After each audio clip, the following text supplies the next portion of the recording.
Saat ini saya sekarang berada langsung dari The Westin Kuala Lumpur, berbicara tentang program rawatan Gamma Knife dalam program Bincang Sehat. Ikutin perbincangan saya bersama para dokter pakar langsung dari UKM Specialist Center. Ikuti saya.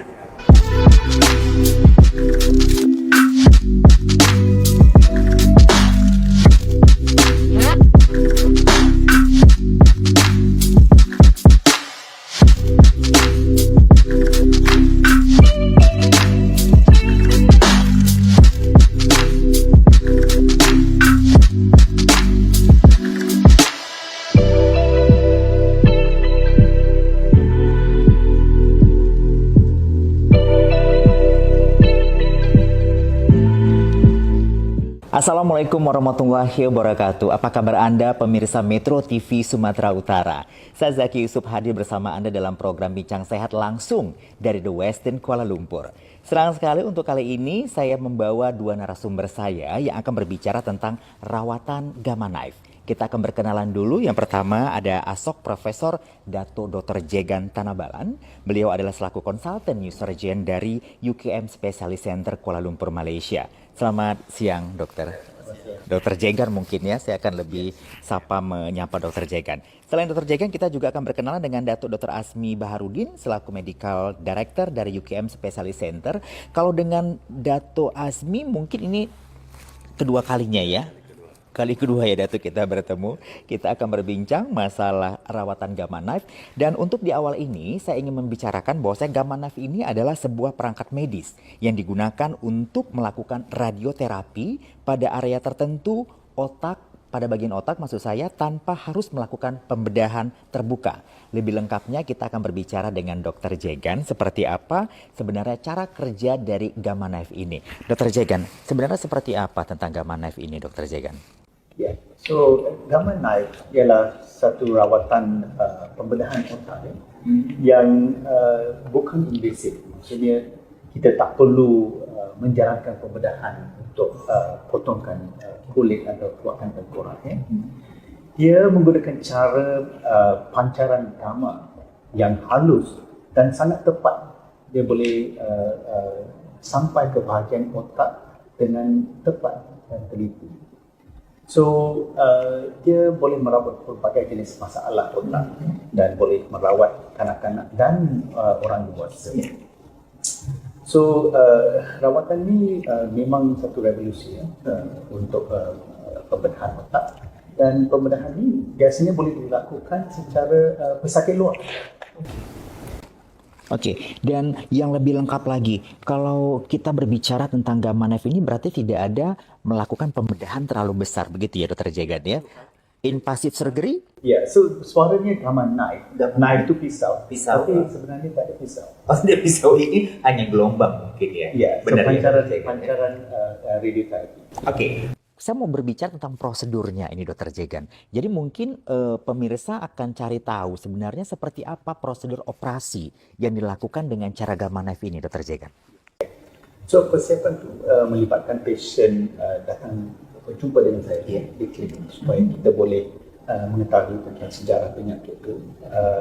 Kita boleh membuat pemeriksaan fizikal dan kita boleh melihat MRI yang biasanya sudah dibuat kali pertama supaya kita boleh pilih pesakit yang boleh mendapat rawatan Gamma Knife. Untuk pesakit-pesakit dari luar negara, kita buat secara teleconference supaya kita boleh pantau, tengok MRI itu kalau sesuai untuk rawatan Gamma Knife.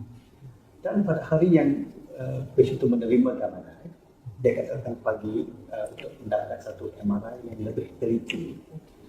Yang itu penting sebab informasi daripada MRI ini kita akan masukkan ke dalam satu komputer yang sepadan dengan rawatan Gamma Knife, supaya kita boleh meneliti tentang masalah itu dan kita boleh rancang apa yang kita nak buat untuk memberi rawatan Gamma Knife.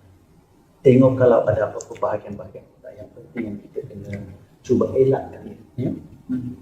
Lepas kita memantau semua dengan teliti, kita akan minta pasien masuk ke dalam unit Gamma Knife untuk mendapat rawatan.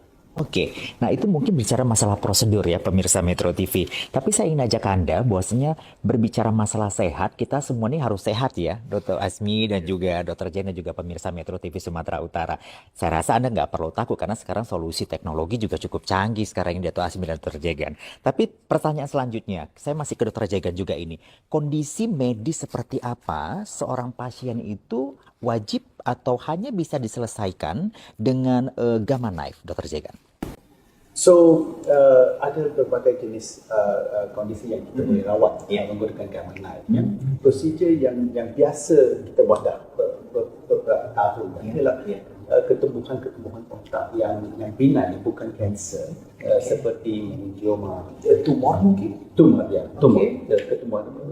otak, seperti meningioma, akustik meningioma, kelenjar pituitary tumor, ketumbuhan yang datang daripada kelenjar pituitary.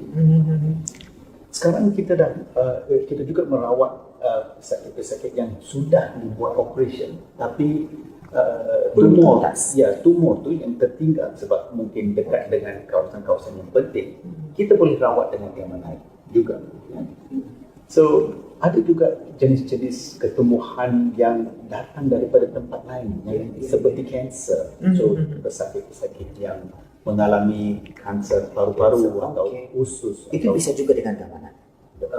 So ketumbuhan yang merebak ke otak, kita boleh pakai rawatan gamma knife. So bukan sahaja ketumbuhan, kita juga boleh merawat masalah-masalah berkaitan dengan saluran darah yang tak normal, seperti arteriovenous malformation. Kita juga sekarang sedang merawat masalah-masalah functional, maksudnya macam seperti patient yang mengalami kesakitan muka yang teruk, kita panggil trigeminal neuralgia, dan juga sakit-sakit yang berkaitan dengan saraf, hemifacial spasm. Itu juga bisa diselesaikan dengan gamma knife, Dr. Jegan. Baik. Saya yakin Anda pemirsa Metro TV juga ingin bertanya sebenarnya, apakah ada efek samping dari eksekusi atau pengobatan yang dilakukan secara gamma knife? Tapi nanti di segmen kedua, Dr. Jegan dan juga Datu Asmi, Anda juga pemirsa